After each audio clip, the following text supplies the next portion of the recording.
The bell above the door didn't jingle. It clanged, sharp, unapologetic, like it was announcing trouble. The man who stepped through wasn't trouble, but he looked like he'd survived it. Long coat, sun-bleached and torn at the elbows. Military, boots with soles worn thin. He carried nothing but a small cloth bundle in his calloused hand. Behind the counter, a kid with a buzz cut and a TikTok hoodie glanced up. He nudged his coworker. "Yo, check out the drifter. Bet he's got pirate gold," he snorted. The other guy smirked and tapped his phone screen. Livestream started. "Welcome to Pawn Clash Live," he whispered to the camera. "Today's guest, the ghost of Normandy." The old man approached the counter like every step cost a year. His spine straightened only when he reached the glass. With steady fingers, he unwrapped the cloth. Inside, a single military medal, silver dulled with age, the ribbon frayed but intact. He placed it gently on the glass. "I'd like to pawn this." Buzzcut kid tilted his head. "That real silver or just a mood ring from 1945? Laughter bubbled from behind the camera. "Sir," said the second clerk, her tone flat, arms crossed. "If it's not solid metal, we're not interested. We don't buy sentimental." She turned slightly to give the live stream a better angle. Comments flew in. "Yo, is that a cereal box prize? Nice prop, Grandpa. Put him back in the museum. This guy is so getting roasted." The man didn't flinch, didn't blink. "There's a letter with it," he said. He slid a yellow document forward, its corners curled. "Please read it before you decide." Neither clerk moved. The letter sat untouched. The camera zoomed in. Buzzcut whispered dramatically, "Let's see what this ancient scroll says." But then he froze, because his camera caught something, a glint, a word etched into the bottom edge of the medal, "Valor," and the laughter died. It wasn't just a medal. It was that medal, the kind awarded posthumously, the kind presidents hand to widows, the kind few living men ever touch. The old man looked up. His eyes weren't angry, just tired of being forgotten. "I didn't come here for charity," he said. "I came to see if the world remembers what it used to honor." The room held its breath. Outside, someone paused mid-step at the window. Inside, the female clerk took a half step back. Buzzcut swallowed hard, still live. And in the chat, "Wait, is this real? Bro, that's a Medal of Valor. Why is it here? Why isn't this in a museum?" A quiet voice, off-screen, barely audible. "Sir, what's your name?" He looked into the lens and said the name like a challenge. "Like a whisper before a storm. Rick Mathers." Cut to black. Title, "The Man with the Medal." Before he was the old man with a medal, he was just Rick Mathers, Sergeant 2nd Battalion, 75th Ranger Regiment. He never liked talking about the day it happened, but others did. At least they used to. It was Kandahar 2009, an ambush, a failed extraction. Rick dragged 2 bleeding soldiers through a rain of gunfire, took a round through the shoulder, and refused morphine so he could direct air support from the dirt with a field radio. He made it out. Not all of them did. The Medal of Valor came 6 months later. He received it in a hangar with American flags and camera flashes, standing stiff with a sling on his arm and grief behind his eyes. The footage aired once on local news. Then the war moved on. So did America. Rick didn't. He went home to his wife Marlene, a woman with hands like music and eyes that caught every lie he tried to hide. For a while, she held him together. They opened a small auto repair shop. He fixed cars, patched roofs for neighbors, taught self-defense at the community center. People respected him, until they didn't. It started with a news piece, a blurry cell phone video claiming Rick had shot an unarmed civilian in Kandahar. The footage cut out before showing the man was reaching for a detonator. But the internet never waited for full context. "He's a murderer hiding behind a medal," someone tweeted. A hashtag started trending. Yask stripped the Valor sponsors pulled from his veteran outreach group. Kids were pulled from his class. Windows at the auto shop got smashed. Twice.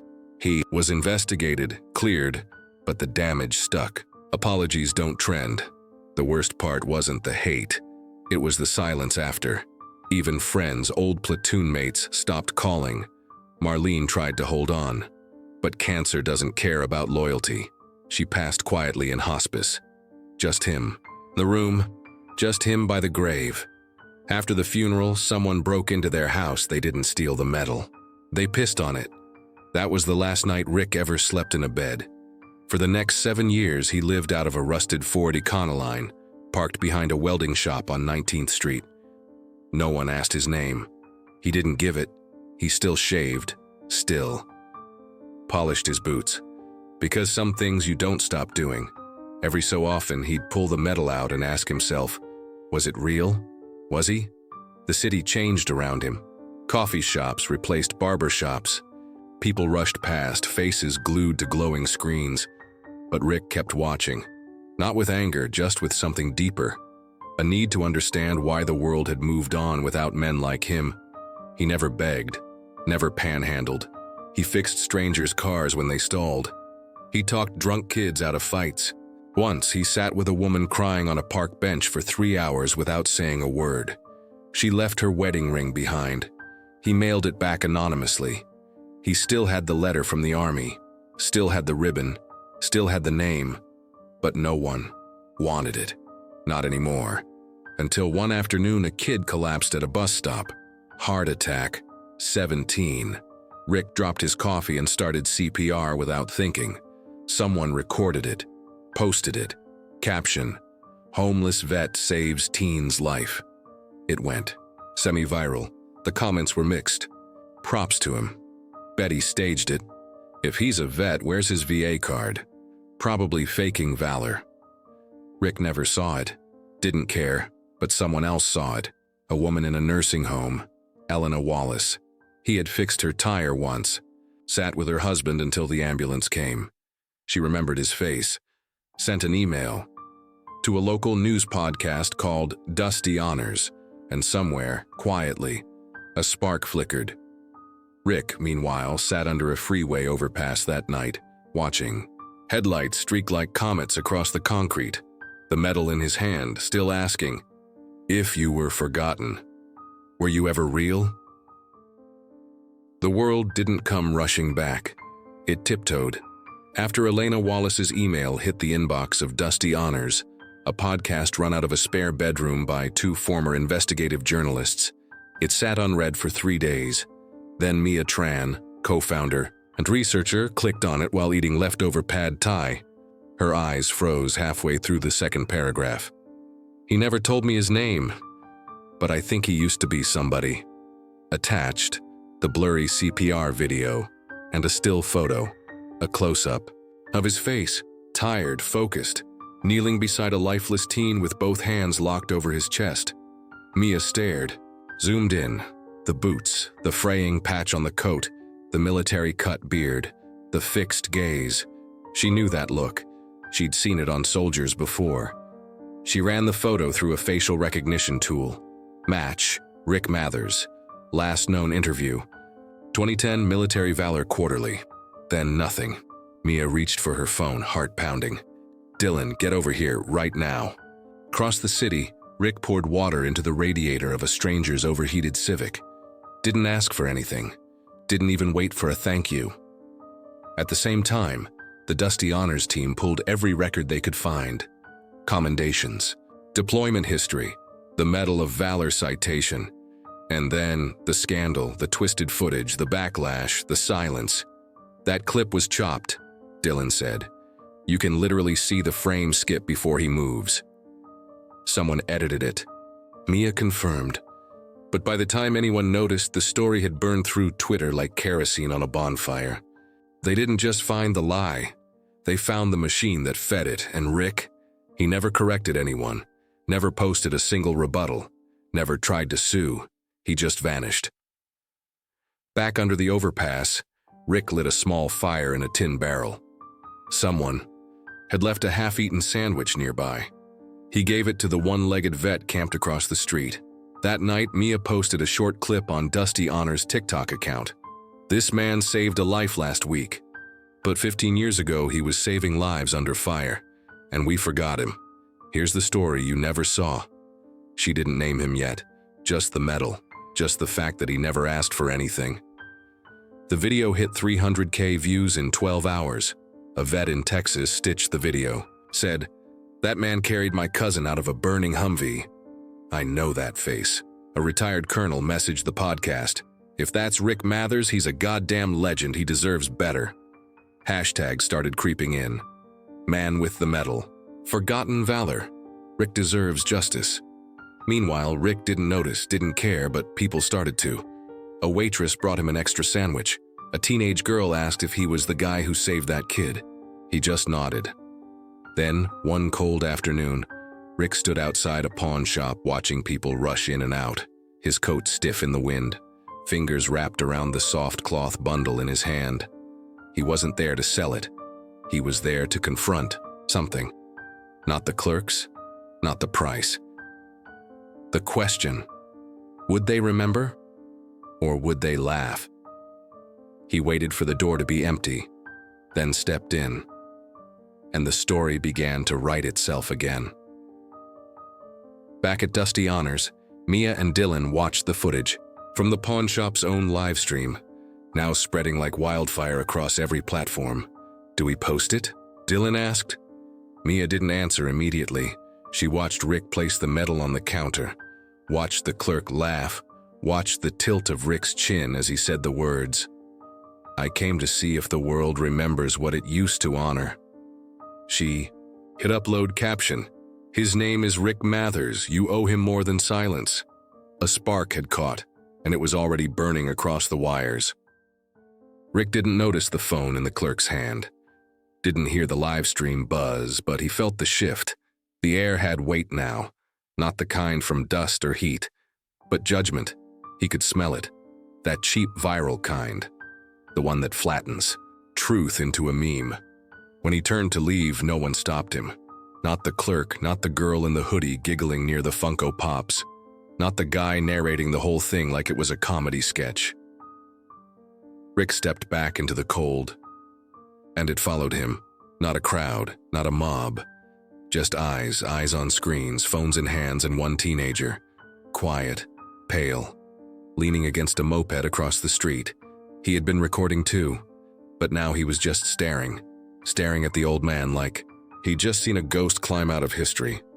That night, the clip hit 2 million views, but not the one from Buzzcut's stream.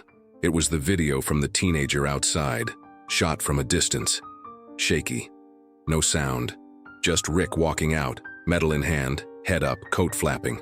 The caption said, "He didn't flinch, not once." And now I can't stop wondering why. Comments flooded in. "Wait, is this the Valor guy? Bro didn't even argue, just left like a warrior. I'd have screamed. He just walked." Mia saw it at 1:42 a.m. She messaged Dylan 3 words, "It's breaking through." But Rick didn't know any of it. He walked 5 miles to a 24-hour laundromat, sat there holding the cloth bundle in his lap while the clerk mopped around him. A woman offered him soup from a vending machine. He declined politely. At 3 a.m., someone slid a note under the door. "Sir, I saw the video. My grandfather was a ranger. If you're him, thank you." He stared at it, didn't move, but his thumb pressed harder against the edge of the metal, like grounding himself. By sunrise, the real fire started. A former military reporter from National Dispatch posted a side-by-side, Rick's Medal of Valor citation next to a screenshot of the live stream. Caption, "America. This is how we treat our best." Your Rick Mathers trended top 5. Veterans posted photos with signs, "I served with Rick. He saved me." We never forgot. But it wasn't just vets.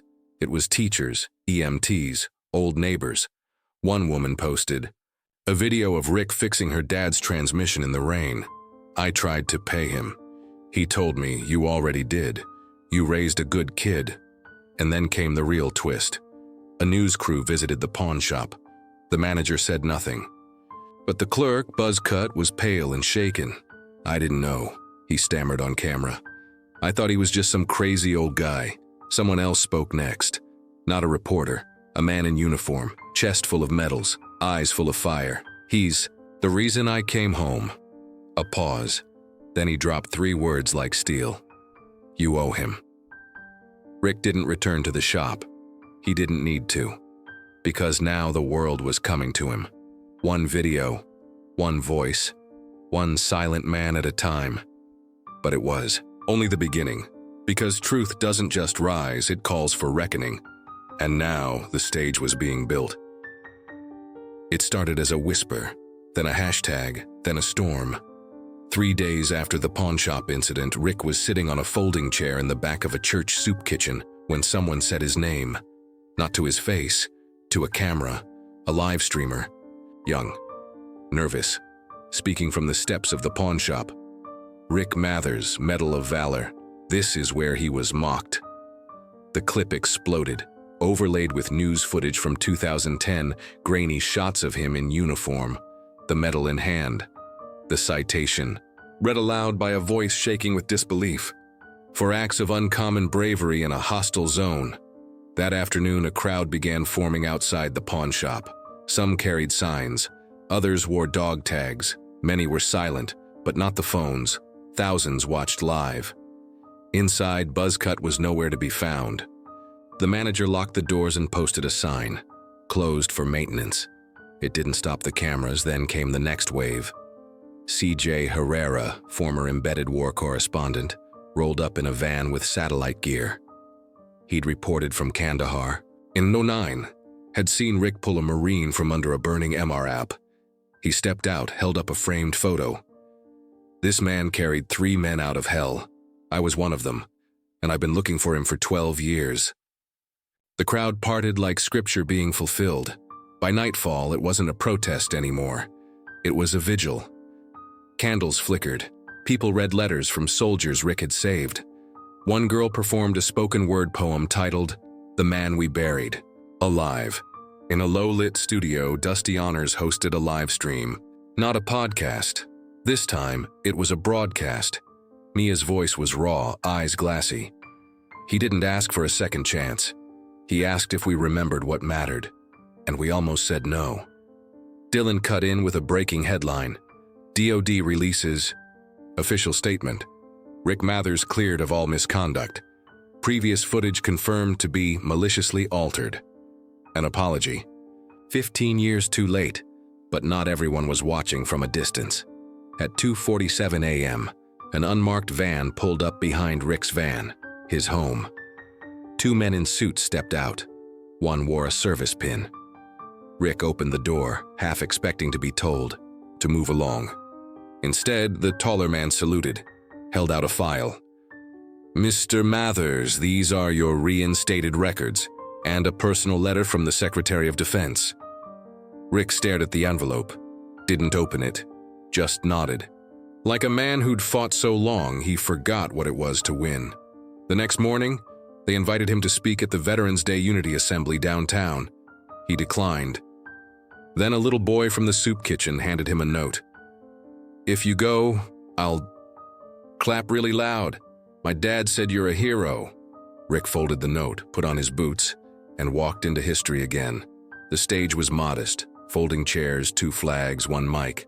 But the crowd stretched 5 blocks deep. Cameras lined the rooftops. The pawnshop clerk stood in the back, hat in hand, tears in his eyes. Rick stepped to the mic. No speech, no paper, just breath. Then he said, They said silence was weakness. That if you didn't scream, the world wouldn't care. But sometimes silence isn't weakness, it's waiting for the noise to burn itself out. He held up the medal. They didn't take this from me, but they made it feel worthless. Not with words, but with forgetting. Then he looked out across the crowd. I didn't fight for applause, I fought for the kid who can't fight yet. I fought so maybe, just maybe, truth could outlive shame. And as he lowered the medal, a voice rang out from the back. He saved my brother, another one shouted. He fixed my dad's truck for free. A ripple of voices. He carried my unit out. He taught my son self-defense. He saved me from suicide. And then a moment no one expected. One of The pawn shop clerk's buzz cut stepped forward. No phone, no live stream, just eyes red and wide. He knelt. "I'm sorry," he said. "I thought it was funny, but I forgot how to recognize a real man." Rick looked at him, then did something no one predicted. He stepped down, kneeled too, not to accept apology, but to whisper, "Now you remember, that's enough." A hush fell, then applause, rising, rolling like thunder through every alley and block. It wasn't a standing ovation, it was a reckoning. After the applause faded, after the microphones were packed away, after the live streams went silent, Rick disappeared again. Not like before. This time, the world kept looking for him. But he didn't want to be found. Not in that way. He returned. To the edges. To the benches, the bus stops, the overpasses he knew by heart. But things had changed.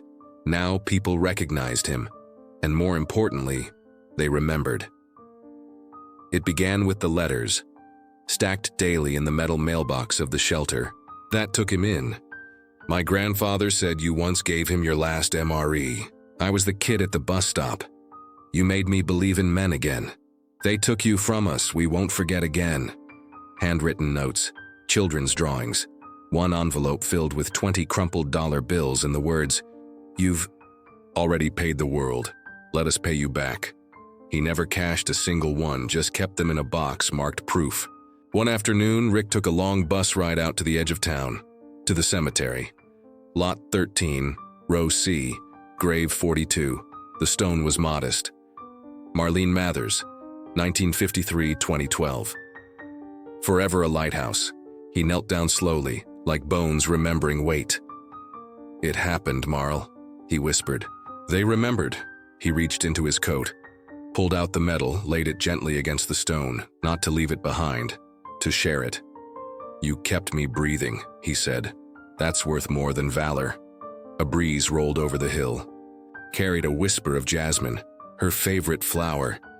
Rick sat in silence until the sun fell below the treetops, until the shadows felt less like ghosts and more like memory. That night, he found a small bundle at the foot of his van, wrapped in pink ribbon. Inside, crayons, a granola bar, and a Polaroid drawing of a man in a cape, boots, and a medal. The caption read, "To the hero my dad talks about." Rick pressed the drawing to his chest, closed his eyes, not to sleep, to remember how it felt to be known without explanation. He didn't return to the stage, didn't write a book, didn't open a foundation. But every Wednesday, he showed up. To the same park, same bench, and people came, not fans, not press people, with questions, with thanks, with silence, and he gave them all the same gift: presence. He never needed to be famous, just seen, just heard. And now even the ghosts felt lighter, even the silence kinder. It began with one kid, 12 years old. Thin arms, wide eyes. He showed up at the park one Friday, fists clenched, shirt ripped at the collar.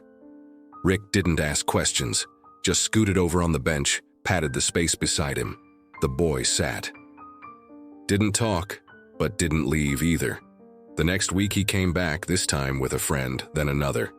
By the third month, the bench wasn't enough. So Rick moved them to the grass, drew circles in dirt, marked invisible lines with twigs and shoelaces, and he began to teach. Not just defense, but discipline. How to breathe through fear. How to hold your stance when everything wants you to fold. He didn't yell, didn't demand. He just was a calm, steady presence. Word spread fast, no flyers, no website, just kids whispering to other kids. "There's this guy. He listens." By spring, there were 24 of them, kids from shelters, kids with bruises they didn't talk about, kids no one had time for. He called it quiet strength. They called it Rick's rules. Rule number 1, no phones.